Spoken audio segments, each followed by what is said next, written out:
तपाईँहरूकै मित्र अनि कन्टेन्ट क्रिएटर विपिनको तर्फबाट आज किराँतीहरूको संस्कार र मुन्दुम अनुसार हामीले गेटलाई हामी तपाईँहरूलाई देखाउन गइरहेका छौँ।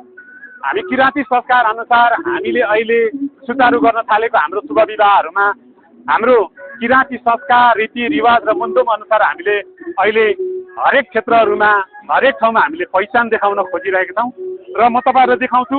यहाँ ताँबुको गाग्री रहेको छ। त्यस्तै गरी यहाँ यसलाई वाबु भन्छौँ। वाबु भनेको यसमा चाहिँ अलिकति ठुलो उसको मुख हुन्छ र यसलाई सोलोनमा भन्छौँ।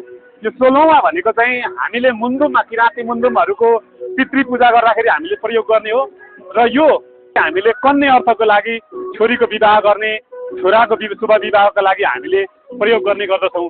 त्यस्तै गरी हामी माथि यसलाई चाहिँ हामी यहाँ अगाडि तपाईँहरूले देख्दै हुनुहुन्छ धनुको रूपमा र यो चाहिँ हामीले काँड धनु प्रयोग गरेका छौँ। त्यस्तै गरी यसलाई चाहिँ हामी सक्कयवा भनेर भन्छौँ। यो चाहिँ हाम्रो किराँत संस्कार र किराँत मुन्दुममा यो संस्कारलाई चाहिँ हाम्रो नक्सुङहरूले यानि कि धामीहरूले यसलाई चाहिँ प्रयोग गरेर समाजमा कस्ता कस्ता कुराहरू देखिन्छन् र कस्ता कस्ता विसङ्गतिहरू हुन्छन् र कस्ता नराम्रा कुराहरूलाई प्रस्तुत गर्नको लागि यो सक्कयवा प्रयोग गर्ने गरेको हुन्छ।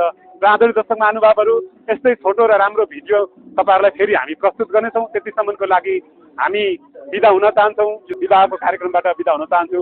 नमस्ते।